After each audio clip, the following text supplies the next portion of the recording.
Today I am going to tell you the important questions of your syllabus. From this year, your syllabus has been divided into 4 sections. Section A, section B, section C, section D, means 4 section में आपका paper इस बार दिया जाएगा, जो कि नया pattern है इस बार का।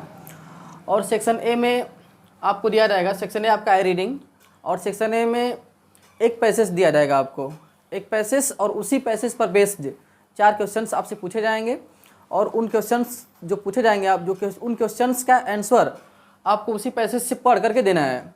बस ध्यान रहे कि जिस टेंस में आपसे क्वेश्चन पूछा गया है आप उसका रिप्लाई उसी टेंस में करें। तो ये तो कर लेंगे आप। सेक्शन बी आपका है राइटिंग। राइटिंग में आपको देखना है लेटर राइटिंग, एप्लीकेशन राइटिंग।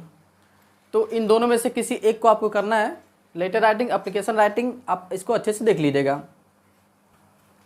जैसे लेटर राइटिंग में क्वेश्चंस एग्जांपल में बता दे रहा हूँ आपको। लेटर राइटिंग में जैसे दे देगा आपको कि write a letter to your friend inviting him on the occasion of your sister's marriage. Means आपको अपने दोस्त को पत्र लिखना है आपकी बहन की शादी में आमंत्रित करते हुए। तो इसी टाइप से लेटर राइटिंग आपको आएगा। और भी टॉपिक आ सकते हैं, पूरा पैटर्न बता दिया गया है, आप उसको देख लीजिएगा। एप्लीकेशन में इलनेस पर आप देख सकते हैं, सिकनेस पर, छुट्टी के लिए ये तैयार कर लीजिएगा। उसके बाद आर्टिकल राइटिंग, एस्से राइटिंग, किसी भी टॉपिक पे, जैसे कुछ इंपॉर्टेंट टॉपिक्स हैं जैसे कोविड-19 हाईलाइटेड टॉपिक इस समय है, कोविड-19। उसके बाद पॉल्यूशन है, अनएम्प्लॉयमेंट है, तो इसको देख लेंगे। वैसे उसमें सब दिया रहेगा, आपका हेडिंग दी गई होगी, उसी हेडिंग पर 2-2, 3-3 लाइन आपको लिख देना है। अब सेक्शन सी में आ रही है। सेक्शन सी आपका है ग्रामर। तो ग्रामर में first, second, third, fourth, fifth, ये 5 क्वेश्चंस 1, 2, 3, 4, 5 करके ऐसे पूछे जाएंगे आपसे। तो उसमें जो फर्स्ट होगा आपका parts of sentence. Parts of sentence में आप सब्जेक्ट और प्रेडिकेट ध्यान से देख लेंगे। सब्जेक्ट और प्रेडिकेट, हालांकि प्रेडिकेट नहीं पूछेगा, आप सब्जेक्ट ही आपसे पूछेगा। सब्जेक्ट में जो सब्जेक्ट के पार्ट होते हैं जैसे डिटरमाइनर हो गया, एडजेक्टिव हो गया, हेडवर्ड हो गया, एडजेक्टिवल फ्रेज हो गया। तो इन्हीं में से आएगा, या तो आपसे डिटरमाइनर पूछ लेगा, या तो हेडवर्ड पूछ लेगा, या तो एडजेक्टिव पूछ लेगा उसी में से। तो इसको देख लेंगे। उसके बाद parts of speech. Parts of speech आप noun, pronoun, verb, adverb, preposition, conjunction, interaction, ये पूरा आपको अच्छे से पढ़ाया गया है। एक बार देख करके आप पेपर देने आएंगे। उसके बाद प्रीपोजिशन, प्रीपोजिशन भी आपको पढ़ाया गया, उसको देख लेंगे। Change of tense. Change of tense में जैसे कि कोई टेंस दे देगा आपको, किसी भी टेंस का वाक्य दे देगा, जैसे प्रेजेंट परफेक्ट दे देगा, उसको आपको पास्ट परफेक्ट में कन्वर्ट करना होगा, या पास्ट परफेक्ट दे देगा, प्रेजेंट इंडेफिनिट, जो भी कोई टेंस देगा उसको आपको कन्वर्ट कर लेंगे। उसके बाद क्वेश्चन नंबर 5 आपका होगा नरेशन।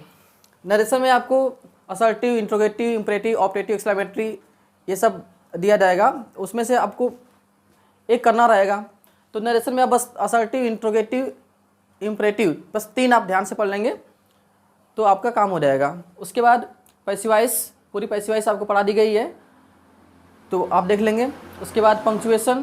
पंक्चुएशन में डायरेक्ट स्पीच का, नरेशन में जो होता है आपका, पंक्चुएशन में डायरेक्ट स्पीच का एक सेंटेंस दिया जाएगा और वहीं से उसी को रिपोर्टिंग वर्ब, रिपोर्टेड स्पीच जैसे आप करते हैं वहाँ से कर लीजिएगा। उसके बाद रीऑर्डरिंग, सेंटेंस को रीऑर्डर करना होता है, मीन्स वही डिटरमाइनर, उसके बाद एडजेक्टिव, हेडवर्ब, एडजेक्टिवल फ्रेज, उसके बाद प्रेडिकेट, इस क्रम में आप सेट कर देंगे। वो भी आपको पढ़ाया गया है। स्पेलिंग फिलिंग करने के लिए देगा। उसके बाद फिर क्वेश्चन नंबर 6 है ट्रांसलेशन, हिंदी टू इंग्लिश, इसको आप देख लेंगे। उसके बाद section D. Section D means जो 7वां क्वेश्चन आपका होगा वो होगा प्रोज से। तो प्रोज का जो फर्स्ट प्रोज एक पैसेज होगा प्रोज का, उसी पैसेज पर बेस्ड 2 क्वेश्चन आपसे पूछे जाएंगे और इन दोनों क्वेश्चन का आंसर आपको उसी पैसेज से करना है, तो कर लेंगे आप। उसके बाद क्वेश्चन नंबर 8 है प्रोज का ये लॉन्ग आंसर टाइप क्वेश्चन। तो लॉन्ग आंसर टाइप क्वेश्चन में जो मोस्ट इंपॉर्टेंट है कैरेक्टर स्केच ऑफ लेंचो, इसको तो आप श्योर तैयार कर लेंगे। कैरेक्टर स्केच ऑफ लेंचो, उसके बाद character sketch of Anne Frank, उसके बाद character sketch of Nelson Mandela.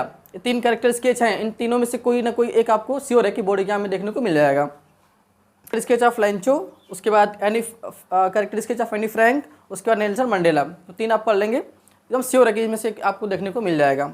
उसके बाद उसके बाद question number 9, tourist places of Coorg. उसके बाद अबाउट वैली। तो टूरिस्ट प्लेसेस ऑफ कुर्ग के जितने टूरिस्ट प्लेसेस हैं उनको आप देख लेंगे। उसके बाद अबाउट वैली के बारे में देख लेंगे। उसके बाद क्वेश्चन नंबर 10, मैचिंग आएगा, आप मैच द फॉलोइंग, अगर वर्ड मीनिंग तैयार है तो आप कर लेंगे। उसके बाद stanza based questions of poetry, means poetry का एक स्टैंडा आएगा और उस पर से एक दो क्वेश्चंस होंगे, वहाँ से आप देख लेंगे, उसका आंसर वही रहेगा, आप कर लेंगे। उसके बाद central idea of the given poems, एक दो तीन पोएम्स दी गई होंगी, 2 पोएम्स दी जाएंगी, उनमें से किसी एक की सेंट्रल आइडिया आपको लिखना रहेगा। उससे ज़्यादा बेटर है कि आप 4 लाइन की कविता तैयार कर लें और आप उसको लिख लें। उसके बाद क्वेश्चन नंबर 13 है, 13 का बता दे रहा हूँ मैं, vice Mrs Pomfrey worried about tricky, इसको आप तैयार कर लेंगे। उसके बाद 14 है, कैरेक्टर स्केच ऑफ भोली, इसको देख लेंगे, भोली का चित्र आप तैयार कर लेंगे। और क्वेश्चन नंबर 15 जो आपका है, ट्रू फॉल्स सप्लीमेंट्री का, अगर पूरा लेसन पूरी स्टोरी आपको पता रहेगी तो सेंटेंस समझ जाएंगे कि हाँ ये ट्रू है कि फॉल्स है, ट्रू फॉल्स। उसके बाद ऑप्शनल वैसे ही है, ऑप्शन ये ट्रू फॉल्स है, यहाँ पे ऑप्शन दिया गया होगा आपका कि उनमें से एक कोई एक सही रहेगा, वहाँ से आप देख लेंगे। तो ये था आपका मॉडल पेपर 2022 का। आई होप कि आप इसको समझ गए होंगे and best of luck for your examination. I hope you will achieve good marks in your examination.